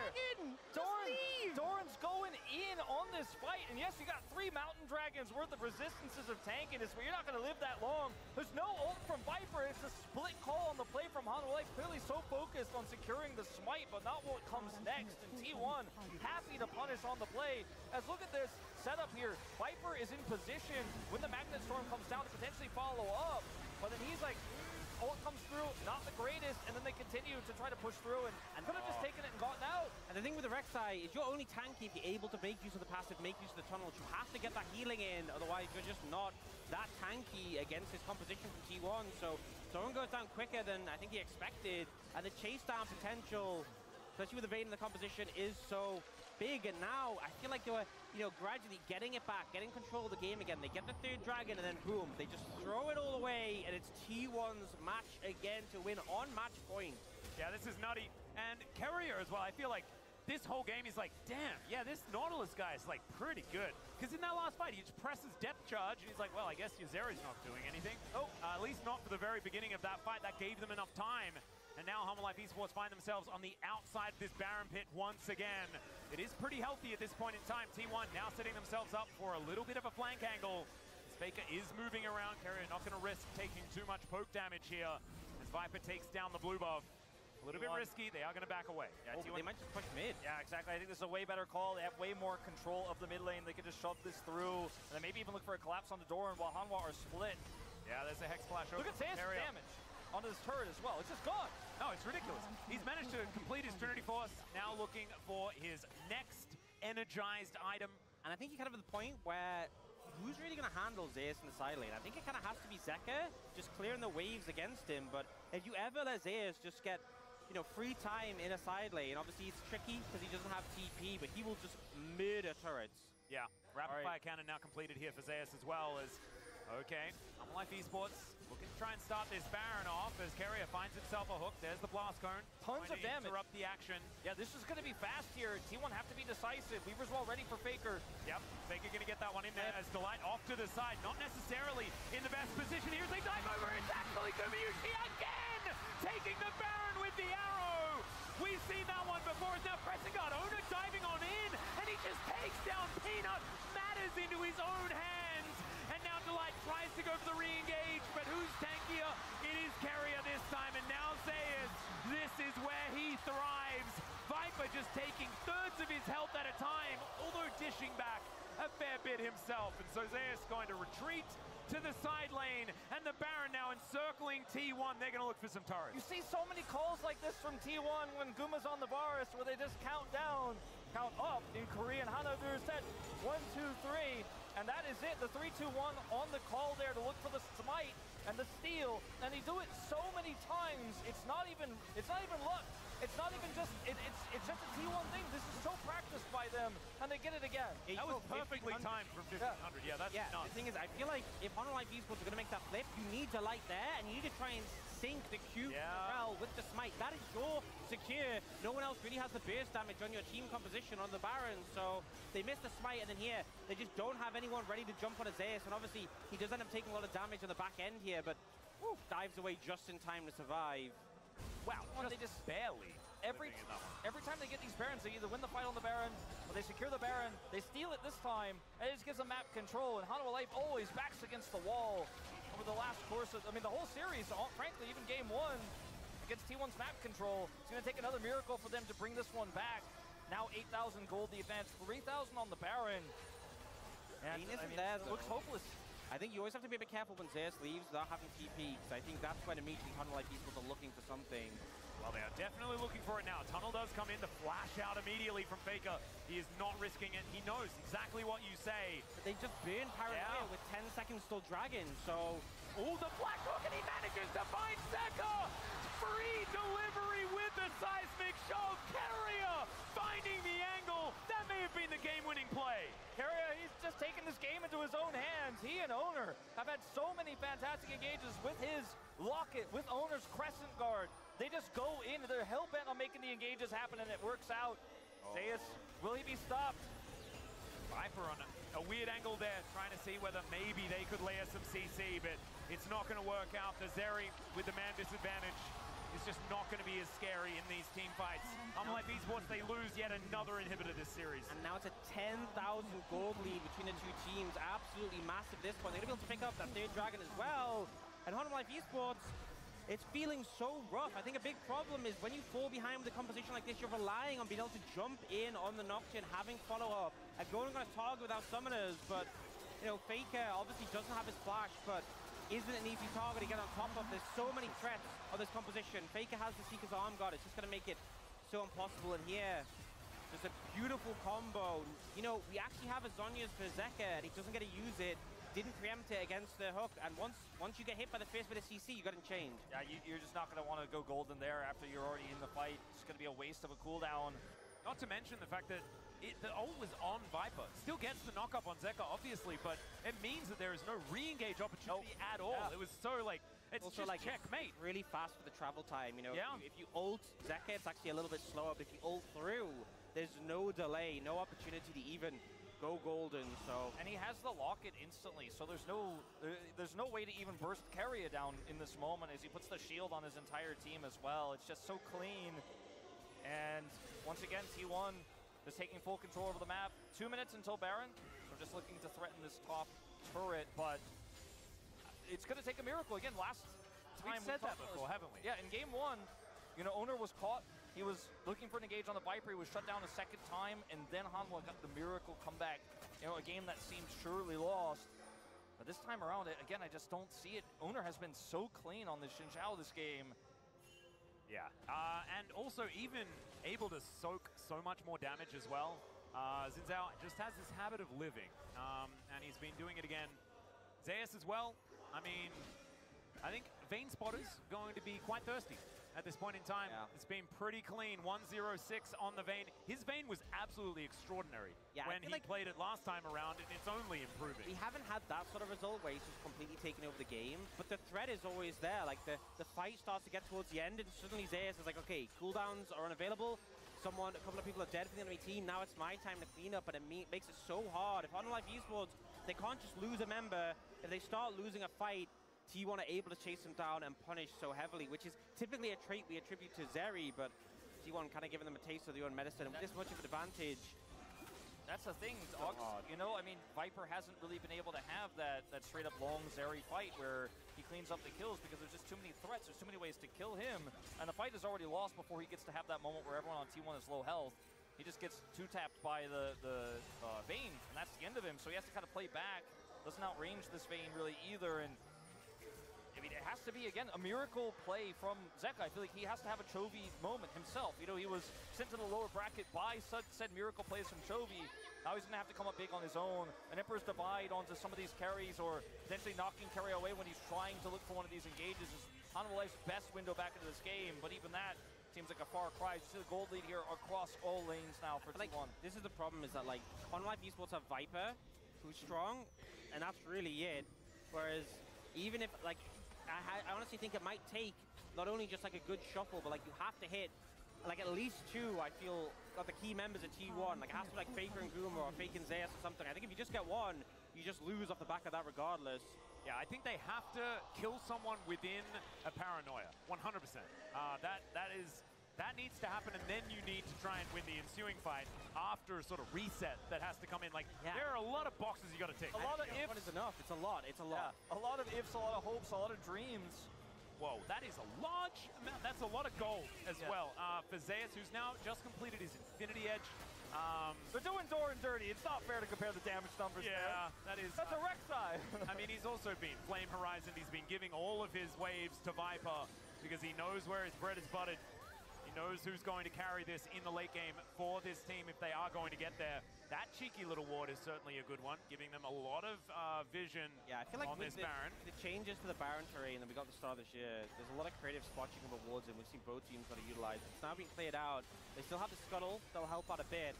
They're just going to push mid and try to force T1 to respond here. Dragon's 50 seconds, so they can try and stall out for that, where they have a bit more control over the area for now compared to T1. The problem is Hanwha Life don't really have poke. T1 do, so every time Hanwha tries to come over and push towards T1 and threaten them, T1 are like, I have strong engage, I have Weaver's Wall, and I have Varus poke, so checkmate.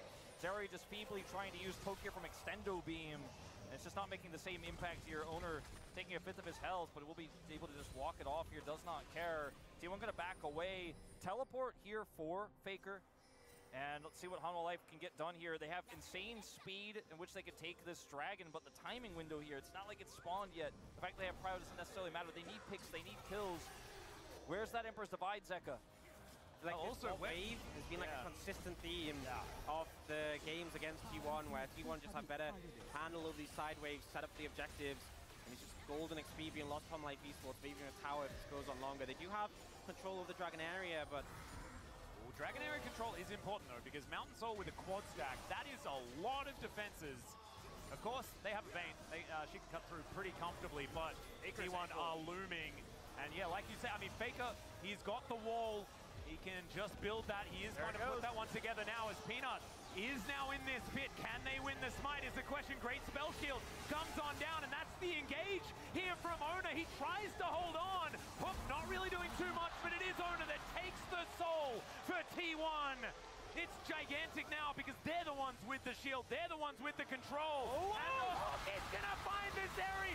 She is able to press that cleanse flash button, try and get himself out of there. But it's Delight that falls to flank angle from Zeus the Flash. The tumble and the Vayne is going to find the fight.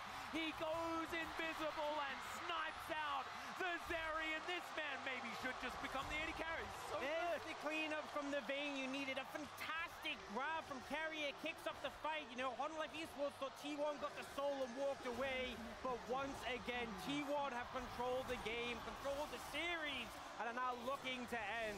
16 out of 18 KP for Carrier, and it looks like T1 have done it. Another finals. The Gen Z T1 prophecy, it just keeps delivering. And on the 6th time of asking, T1 will do it again. Another grand finals. A V11 possibility on the table. And look, everyone is going to look at this and say, well, obviously it was inevitable. It was going to be T1 versus Gen G. Just look at the standings. But you looked at what happened last time around, and it was only those that sort of believed in the jinxes, that just believed in the fact that T1, they just get these done. And I think the lesson here is that this roster has had such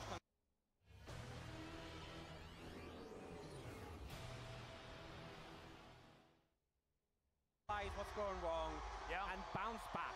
And that's what we saw this playoffs. Bouncing back from a 0-3 defeat at Hololive Esports to now take them out of the running.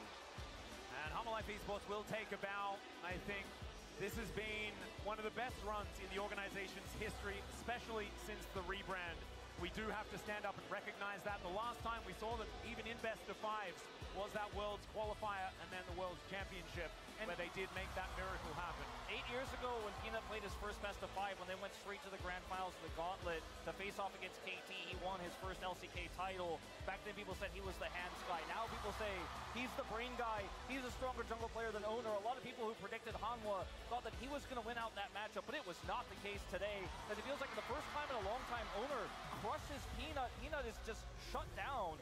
And that has just not really been the case. So much of Gen G's wins over T1 pre this Gen G roster was Peanut beating Owner. That didn't happen today, and I think Zeka came up a little bit small in a series that was so important for him, despite having some of his most famous picks. And I feel like Owner is the player who's kind of levied the most criticism of anyone on this roster. When Faker was out for his injury, a lot of eyes on him and his underperformances, but really this series he came alive, and I think his pairing with Faker in the early games when they played the Vital there, his pairing that game with Kerry's Nautilus was just expertly handled and really just showed he's coming into his form and he's ready for that finals matchup. It just feels like fate, you know, every time we doubt. I mean, there were a lot of doubters last summer. KT's going to get it done. They're the stronger team. First All-Pro across the board. This time around again, with things stacked against T1, Hanwha ending up getting the win in regular season, the 3-0 in playoffs, and yet T1 advance. They show up, they have the better team on the day here, and these big crowds where the audience absolutely favors T1. Fan prediction 74%. These are the numbers that that remind people that T1, the most beloved esports team arguably in the world across any esport, and the fans support them every time. They trust, and even the doubters like myself, a Hanwha predictor, get shut down again. And there's obviously the chance to take on Gen G in the finals once again is massive, but also securing that MSI spot where I'm sure they're looking to redeem themselves for last year when JDG ended up taking them out. When BLG knocked out both Korean seeds, T1 are a team who've always performed well at internationals, and I'm sure that one stings having that title go over the LPL, so a chance to fight for that once more. Yeah, I mean, it's the cup that has been very elusive for the LCK. Of course, T1 have won one before, but not recently. And so having a listen to the final moments here, as this might absolutely gigantic from Owner. See everyone. Slowly push. That look from Carrier. Yeah, Viper even gets a clutch flash off to not instantly get one shot, but look at Zayas. A warning to not overextend that Zayas just absolutely ignores. And we absolutely love. It just makes you question why they didn't prioritize the Nautilus for Carrier. So many opportunities they had, including the previous series against Hanwha. Yep, Vayne is great, and look at the smile on Zayas' face. And I think that we haven't really stated it enough. The fact that Zayas was on 0 CS for the first 8 minutes in game number 1, and then has the bounce back Zac performance. In this game, the incredible Vayne once again. It shows, and it shows maturity from this incredibly young player that has struggled against Doran in the past. So getting a lot of demons off his shoulders, and you can see he is very happy about this win. Look at that. They trust him. They trust him in draft, and he gets it done with these picks that win lane. They win bottom lane. I don't think Hanwha did themselves any favors with this draft, and it definitely showed in the early game. A few mistakes from T1 gave them, you know, a chance to maybe fight their way back in this one, but this series felt like, in a lot of ways, it's a 4-0 for T1. Yeah. I really feel like, you know, that game was so close, and I think it was a mistake from Zaya, so he actually stun carded Zeka instead of Viper that final play, game 1. It could have just been a 3-0 on the back of that, but regardless, I think that's 4 games where T1 have looked like the stronger team. Yeah, and now we've got another situation on our hands where both of our teams making their way into the finals are looking absolutely unstoppable. I guess T1 had the one hiccup against Hololive Esports, but we've seen what momentum can do. T1 have been at the hands of it in the past, and they could utilize it here to try and take a victory over Gen G. as both of these teams have made it to MSI. But now it is time to throw it over to Helen to translate the interview with T1.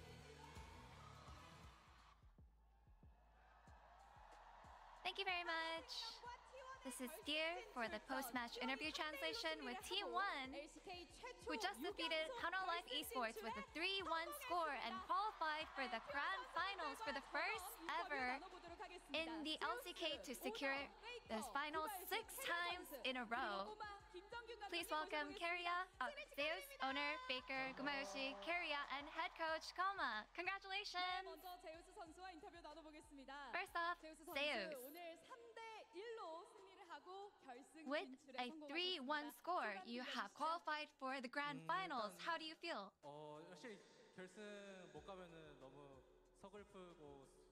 No, if we were to make it to the finals, I would have been really sad, but now that we made it, I'm just really happy. You know, the air feels really nice. And in games 2 and 4, you gave the opponent high priority Rek'Sai pick away and picked top, Zac, and Vayne. We saw how well you played them in the past, but how are you able to lock these counter picks so decisively in such important moments?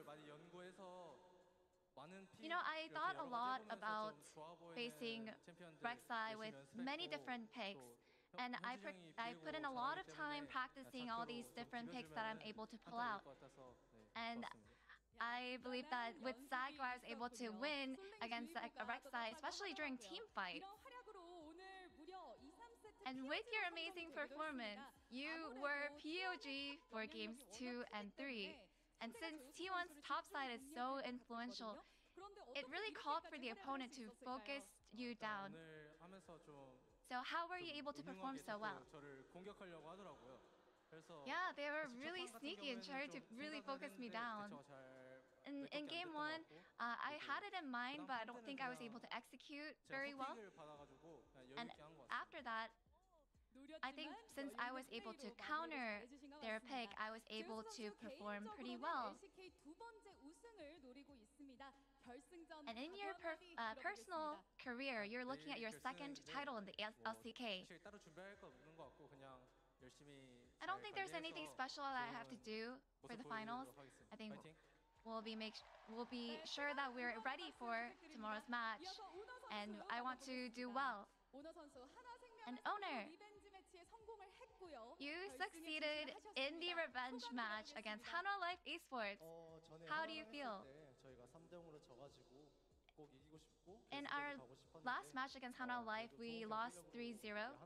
And I really wanted to do well today, and I was able to do really well. And I'm just grateful that we're able to do so and qualify for the finals. And with Peanut showing a great form lately, he must have been so tough to deal with. But your momentum was really something else. What was the main focus during preparation? I think Peanut has really good calls and good teamwork. But I think today, luck was on my side. And your key pick today has to be Viego.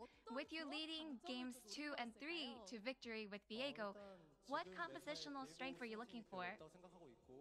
In this meta, I believe that not a lot of teams are utilizing Viego. But I always rated him pretty highly. And with Viego being open, I believe that it worked really well for me personally. And you did so well with Xin Zhao. Are you just confident playing with him? Yeah, in terms of Xin Zhao, I think the champion itself is really good. I did have a lot of confidence in regards to playing him well. And now, you will face Genji at the finals for the 5th time in a row. So anything you would like to say to deny Genji from a 4-peat title? Every time we met Genji in the finals, we always lost, and that has been a big regret. So I want to make sure that we are the first seed at MSI. Give it up for Owner. And next up will be Faker. Faker, 8 years ago, you defeated Rox here on this exact spot with the same match score. And with today's victory, you have qualified for your 16th LCK finals. 네, 또 How do you feel? 또다시 결승 무대에 설 수 있어서 감사한 것 같고. I'm able to stand on the final stage again. I'm very grateful. And just the fact that I'm able to play on such a big stage, I'm very happy. And remember, you said you had such premonition regarding the finals and you winning the finals before you going to sleep last time in the last interview. So it looks like it's going to become a reality very soon. Yeah, I think it'll definitely become a reality. I think this is a really good opportunity for us to challenge ourselves and win against Genji in the finals finally. Now, you guys have T1's 11th LCK title on the line tomorrow. What is your resolution? We'll make sure that we're able to secure our 11th title and we want to make our fans proud. Next up, we have Gumayushi. Congratulations, Gumayushi. With your revenge on Hana Life Esports, you have now qualified for the title, for the finals. So how do you feel? I really wanted to make it to the MSI. And yeah, I think I really lived for the opening, so I'm really happy that I'm able to make it to the finals. And yeah, just like you said, you actually had a great ceremony today. Did you have that just planned ahead of time? Yeah, I was actually going to do my ceremony and I saw the fog in front of me and I thought to myself, I need to show everyone something. So I actually came up with it on the spot. Yeah, it was such a cool ceremony. And we have some fog in the air right now. Can you reenact your ceremony today, right now?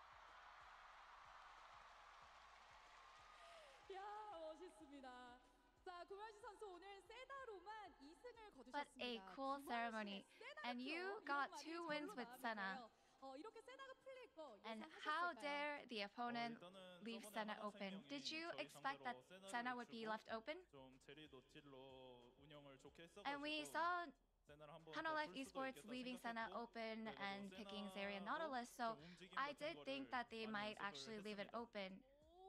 And I made sure that I practiced Senna and just movements in general. And in the last game, you stole Baron with Varus. Did you expect that you would pull that off? Yeah, with Varus, it's really advantageous when it comes to smite fight. So I communicated with owner, and I think that's why we were able to pull that off so cleanly. And now you will be facing Genji at the finals. And this will be the same exact matchup for the 5th time in a row. Anything you'd like to say to Genji? Genji, we will be the one to stop your 4-peat.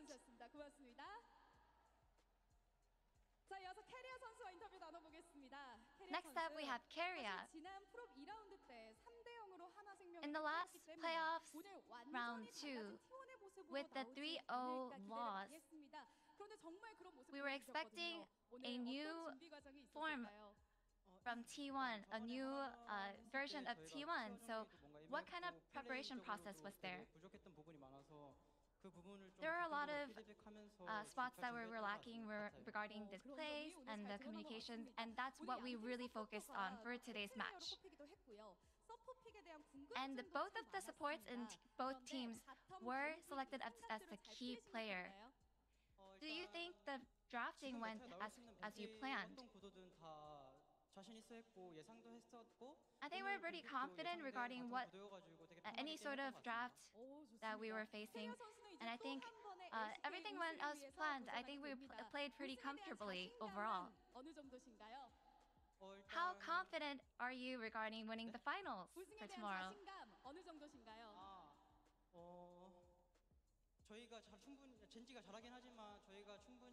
Genji is a great team, but I think we're able to face them accordingly. I think we're able to win tomorrow. And lastly, let's talk to the head coach, Koma. T1의 사령탑이시잖아요. 올 시즌 T1으로 복귀하자마자 결승 진출과 As soon as you returned to T1, it looks like you are able to qualify to the finals as well as advance to the MSI. How do you feel?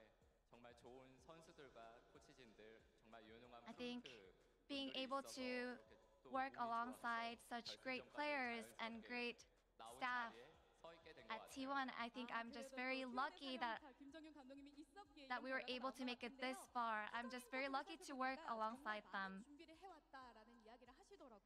And in the pre-match interview, it looks like you've talked about how much time you put into preparation.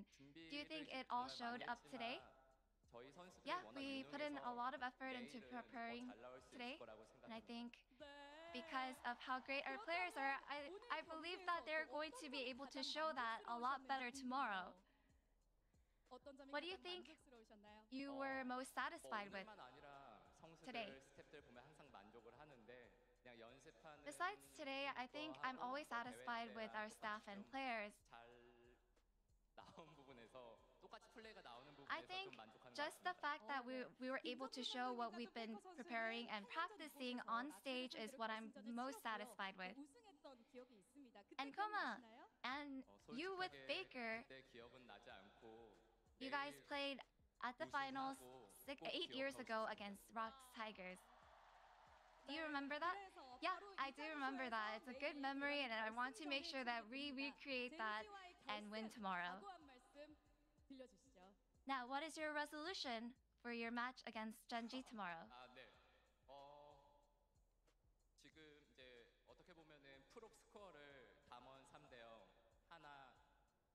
So we had a 3-0 score against someone and a 3-1 against Hanwha Life Esports.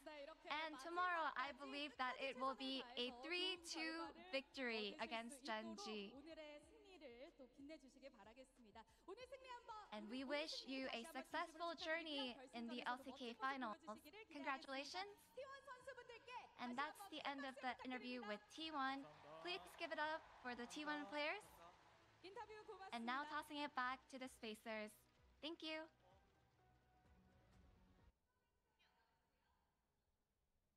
Dear, for that awesome translation. There we go. And wow, T1, they actually got it done. We have another Genji T1 finals. The prophecy was foretold again and again and again and again. I don't know why they did it again. I don't know why you guys hesitated.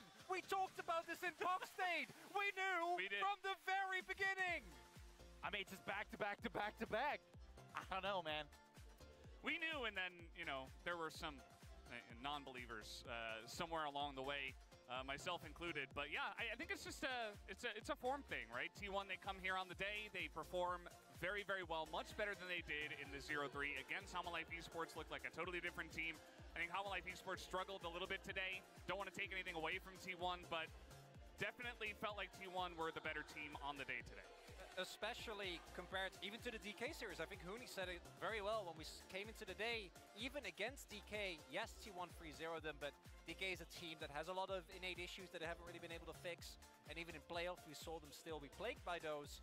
Yeah, you're very, very, very on point there, Hooney. I gotta say, it's just yeah. I mean, yeah. I mean, it was. I mean, as I say it, like even Genji HLE series, I definitely saw a lot like of the inconsistency from the HLE, but I thought that T1 was also like wasn't enough.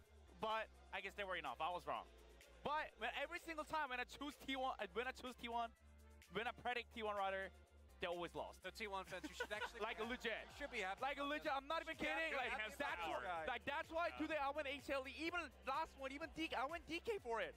So what should I do? So if I want T1 to win tomorrow, do I have to go Genji? What's your prediction tomorrow?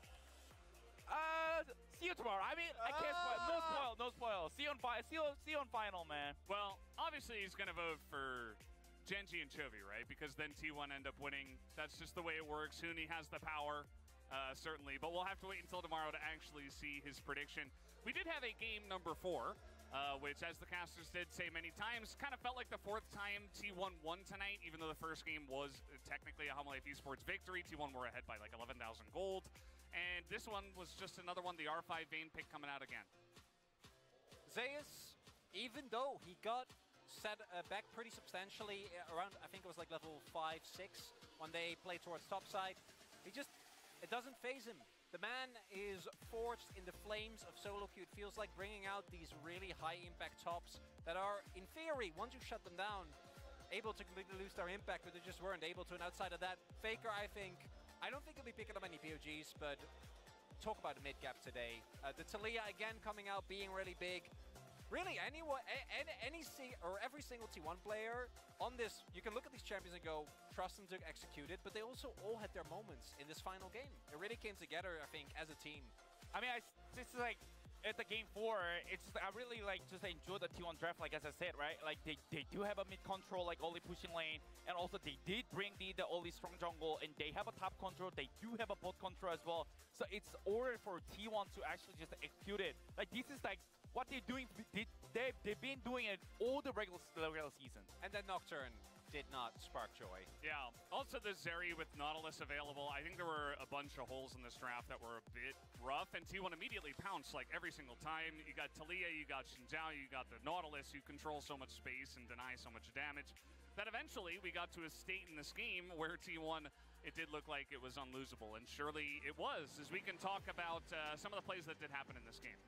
We have seen teams try to make these side lane collapses on Rek'Sai, and she never dies. But guess what? If you have Vayne, no problem. I mean, it's 4 people. Let's be even that. I've seen them live. Let's be honest. Like this is also 22 minutes. Like it was too greedy, just like trying to save the top tier 1, because the Baron's like right there, and we're actually get the pick. The locations like it's so close to be Baron, and they're forcing the 4v5. Of course, this is what T1 loves to do it all the time. Like when the Baron is like, they just hit it no matter what, and then let's see what they're gonna do. Like, are you guys gonna fight for 4v5, or you guys are not gonna contest?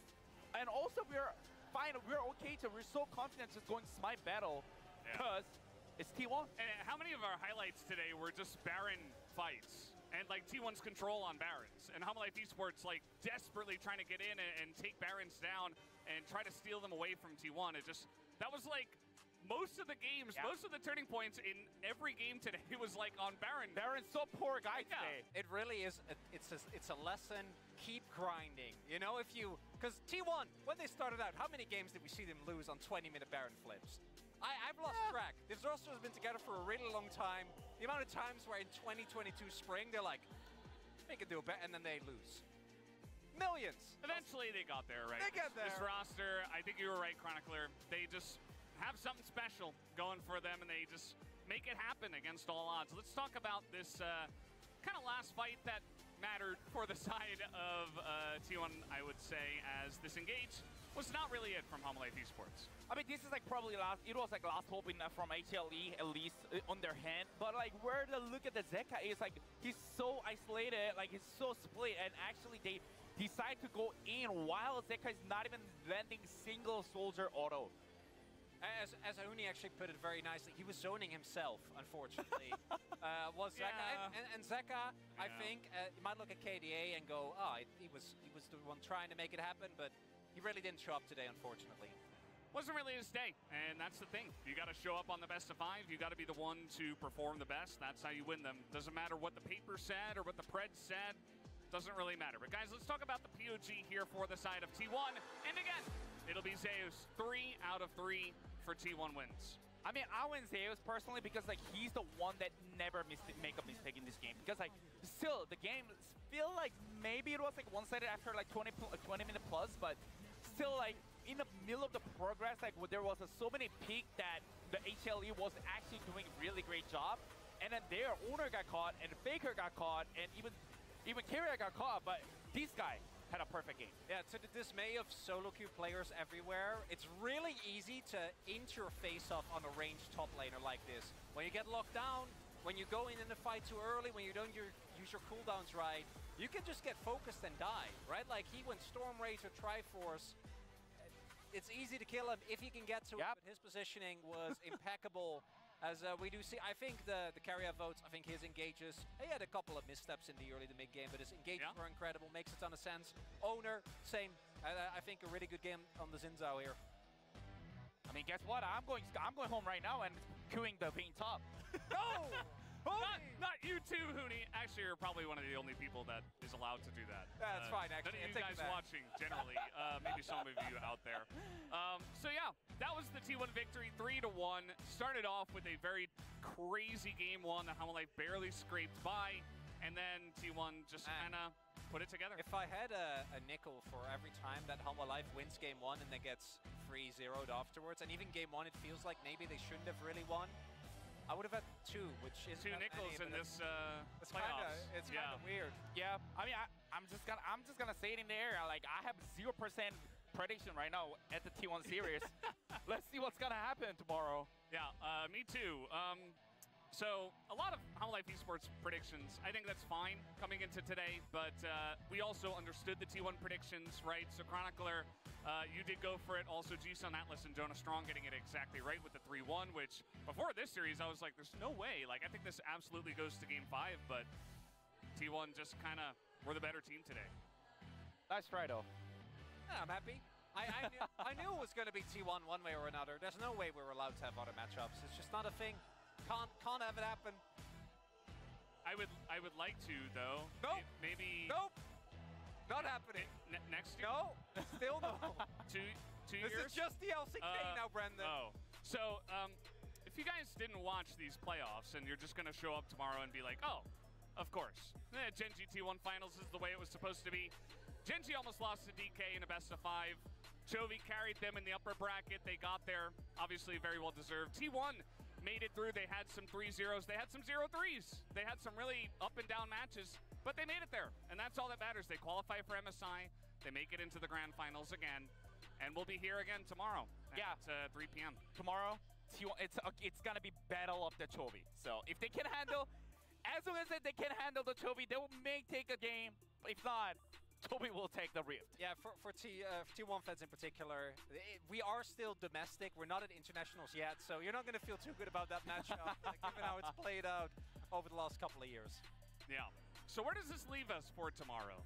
Is Chovy just going to carry? Is it actually going to happen? Or is T1 in Pog State Valdez? The plan still stands. 3-1 Gen.G. You know, I've been so off with my predictions this playoffs. Maybe I'm just going to go back and watch that episode because we were right then. And then I just kind of got confused somewhere along the way. That must have been it. So, any final thoughts before we close out, before tomorrow? I mean, today was it was a really great series, like, because the game, like, we kind of joked about it, like, we kind of, like, you know, it was like, could it be 4-0? Like, we definitely saw the T1 moment a lot of time.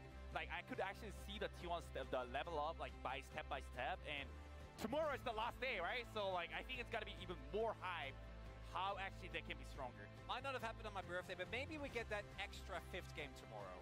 Yeah. They'll do me a solid. Maybe a little Chronicler bonus birthday moment. 5th game. Yeah, we'll have to wait and see, guys. Make sure you guys are joining us at 3 p.m. tomorrow. Same time, same place for the grand finals. Gen.G versus T1. We couldn't avoid it this time again, and we'll see you there. It's going to be really hype. Take care.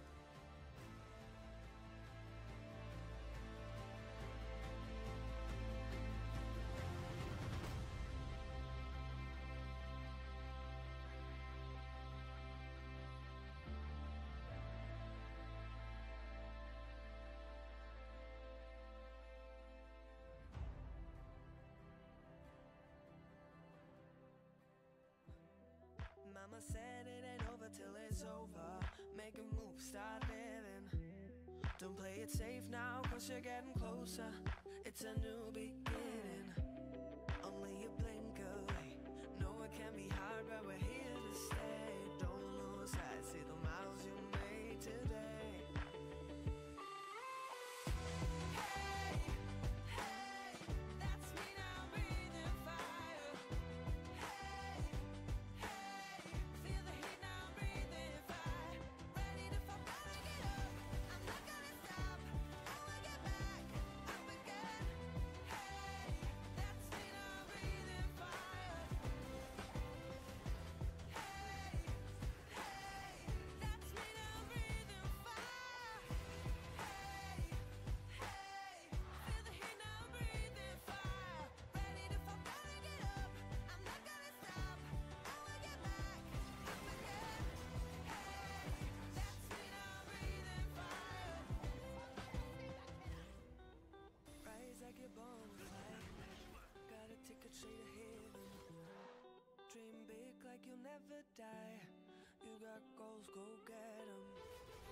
게 오는데요.